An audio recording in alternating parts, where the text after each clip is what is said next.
Because a lot of imams talk about Allah, but very few know what they're talking about.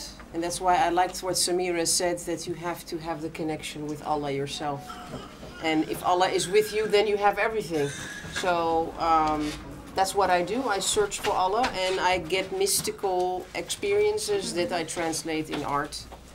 And currently I'm looking for Allah in romantic love.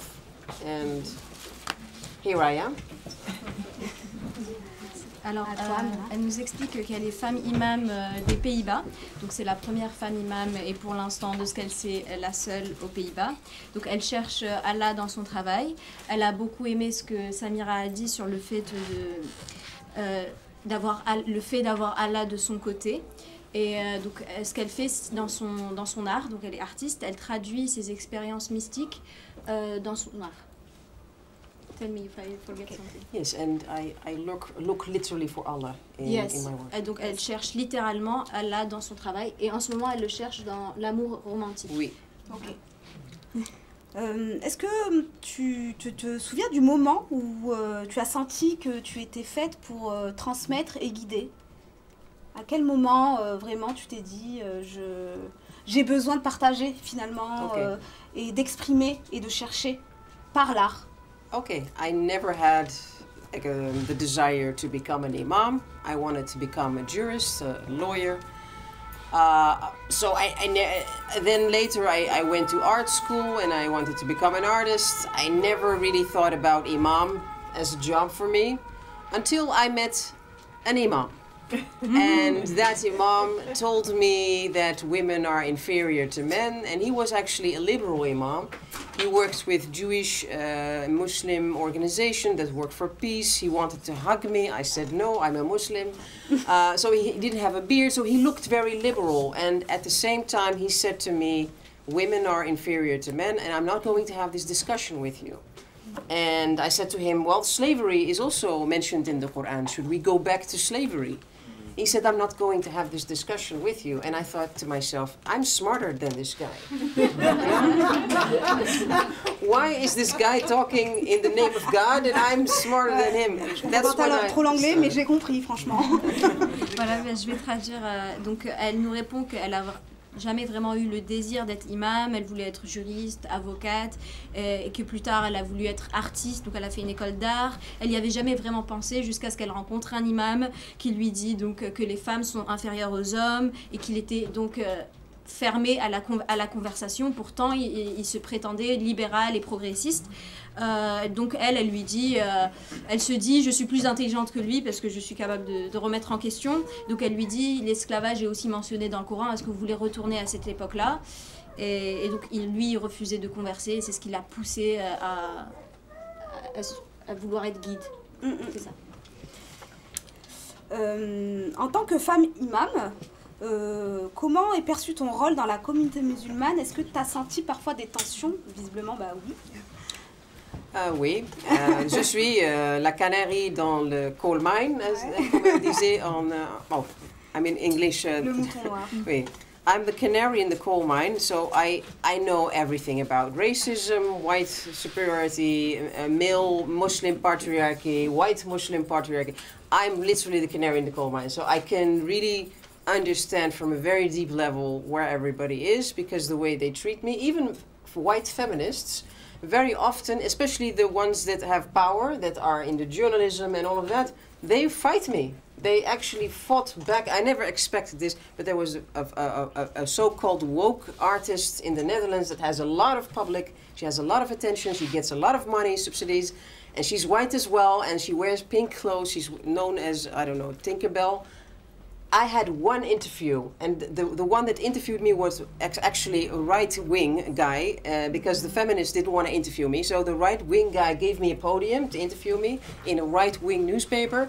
She met him at an exhibition, and she said, "Why did you interview her? Why did you do that?" She doesn't know me. Thankfully, I had a Muslim brother artist that heard her talk like that. And this is how counterculture works. People that already have spaces are telling others, why did you interview her? Because she doesn't deserve space. at that moment I was very angry and very sad because I had past experience of racism and discrimination as a youth. So I reminded that and I said, she has all the attention, she has all the money, and yet she doesn't even want me, a small spot. You know, she doesn't want me to have that. And then I prayed to Allah to guide me. And I felt like I have the biggest boss asking for him. I don't care what the society thinks of me, I just follow my path.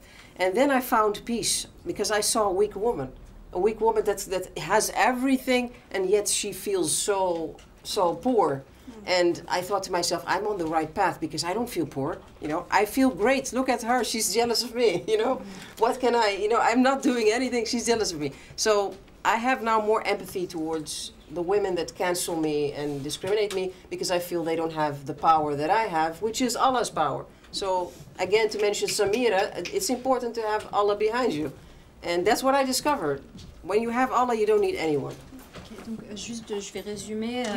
Alors, elle nous raconte comment elle utilise en fait son intersectionnalité et comment ça lui permet d'aller au-delà de toutes les personnes qui, de tous les côtés, la discriminent. Donc elle nous a raconté son expérience lors d'une interview avec une féministe blanche. Donc elle nous parle donc de son expérience aussi dans les espaces féministes. Et donc elle nous a raconté comment cette expérience l'avait blessée, qu'elle était retournée encore une fois vers Allah et que... Au moment de prier, elle s'est rendue compte que c'est comme si qu'elle allait vers le boss de tout le monde et elle s'est rendue compte qu'elle avait Allah de son côté et elle a senti à ce moment-là qu'elle était sur le bon chemin. Merci, c'était beau. Vraiment. Est-ce que tu penses qu'être une femme t'a amené à entendre et à comprendre les textes différemment, ainsi que les rituels? Oui. Ouais. I have a different understanding of the text because I have a background in law.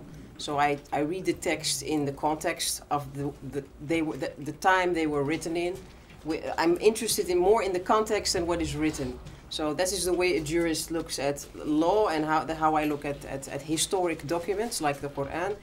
But I'm also an artist and a mystic. So I'm not just thinking about the Quran, I'm having a direct connection with Allah. And the Quran says it, you know, please, you know, connect with God, saying like 5 times a day you can talk to God, you know, they have the opportunity to talk to God 5 times a day and God is the best guide you can have. So, you know, it's a gift, it's something that I have as a gift and I'm very thankful that I have this opportunity.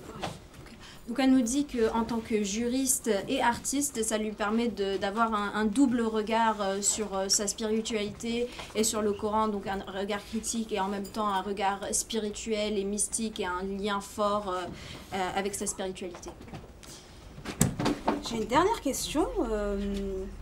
Est-ce que, enfin, à ton avis, l'imama au féminin, est-ce que tu penses que c'est plutôt une rupture avec les anciens modèles traditionnel ou plutôt un retour vers une tradition islamique?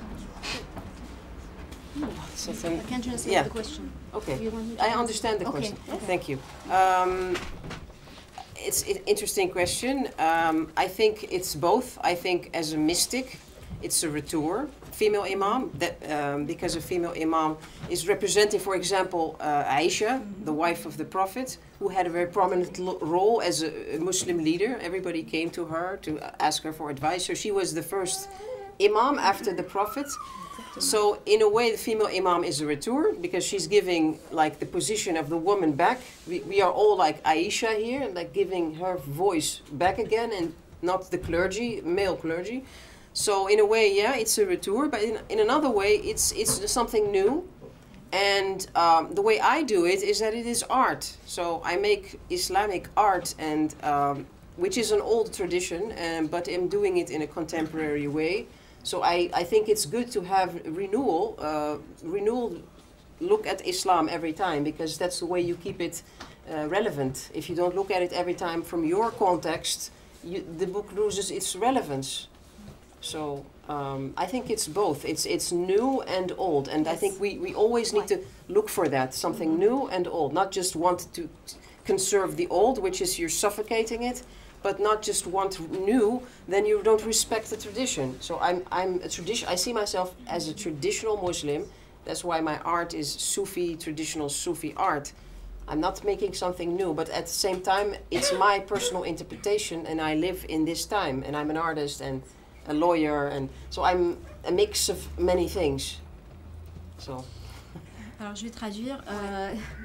Résumé, donc pour elle, c'est les deux en même temps, donc c'est un retour vers l'islam traditionnel, mais aussi une coupure. Donc elle parle de la femme du prophète, Aïcha, qui elle était la première imam après le prophète, et aussi elle s'inspire de la tradition soufie. Et en même temps, avec son art, elle apporte quelque chose de nouveau, de manière contemporaine, un nouveau regard, et elle mentionne à quel point c'est important de faire évoluer notre vision de l'islam. Okay, ben, merci beaucoup. Merci à vous. Salima. Merci. Thank you.